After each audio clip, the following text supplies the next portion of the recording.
Hello everyone, my name is Kyle Collins and I will be taking you through our fourth Physics 2212 lab, circuits. In this video, I will go through the purpose of the lab, explain essentials, show you the PHYS lab, graph our data, and I will answer lab questions to conclude. The purpose of this lab is to utilize the principles of energy and current conservation to anticipate circuit behaviors, assess actual current and potential differences, and analyze the characteristics of ohm resistors and capacitors. So essentials, first we will need Ohm's law, which is voltage equals resistance times current. Next, the loop rule, which says the difference in potential for a round trip path is zero. Energy and charge conservation. And we also need electric resistance, which measures how an object slows down the current, and when constant can be defined by Ohm's law, which states the resistance is equal to the potential difference divided by the current. Here is our PHYS lab results. We will have our 2 resistor circuit, which our amp is going to be 0.02. Throughout the whole lab, we notice that the greater the resistance, longer the time for the capacitor to charge or discharge. And our time constant, which is going to be RC, is going to be 6.075 seconds.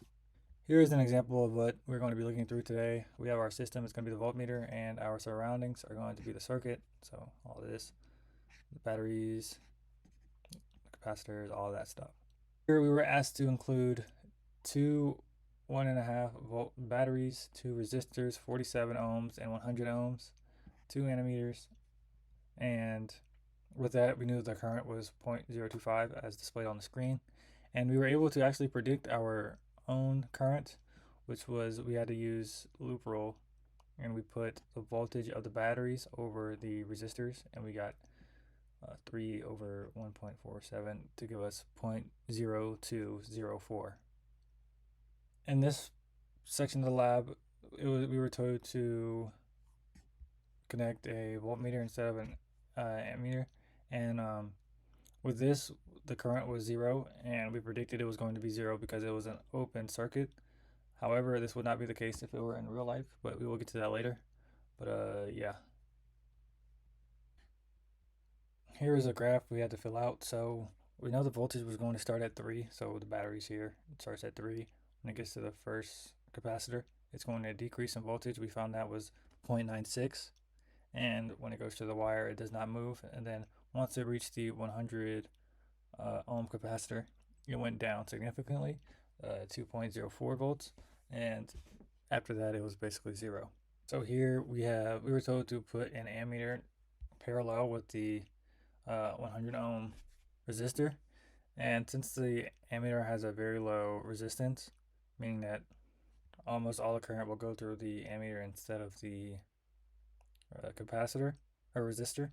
But we had a 9 volt battery, a 10 ohm resistor, and a capacitor. So basically we had to see how long it took to charge the 10 ohm resistor and how long it took to discharge.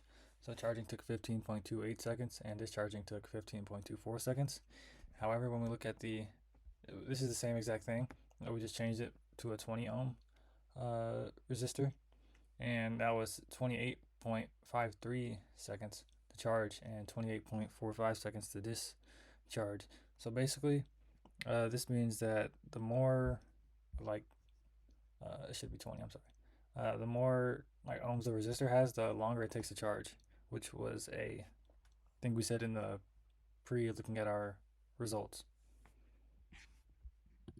Here is our graph of our ln v over v naught time graph, and we were able to plug in all of our data, and we got for our slope, we got negative 0.1646, and putting that over 1, we were able to get our RC, which was 6.075 seconds, which we said earlier was the time, and that's how long it took us.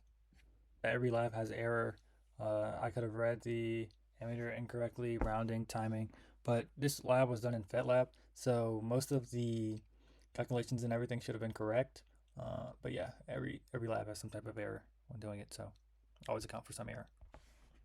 All right, so questions. What if you're doing this lab in real life and used an actual ammeter instead of an ideal simulated one? And then what's the difference about the real one that would be affected? So basically, an actual ammeter would not have geo resistance. Therefore, the current would have gone through the resistor and not ended up being zero in the second one. So that was just basically one thing. And what if you were doing this lab in real life and used a real battery to charge a real capacitor? We would predict that the capacitor would charge instantly, but in real life that would not be the case because things like it like takes time to charge. But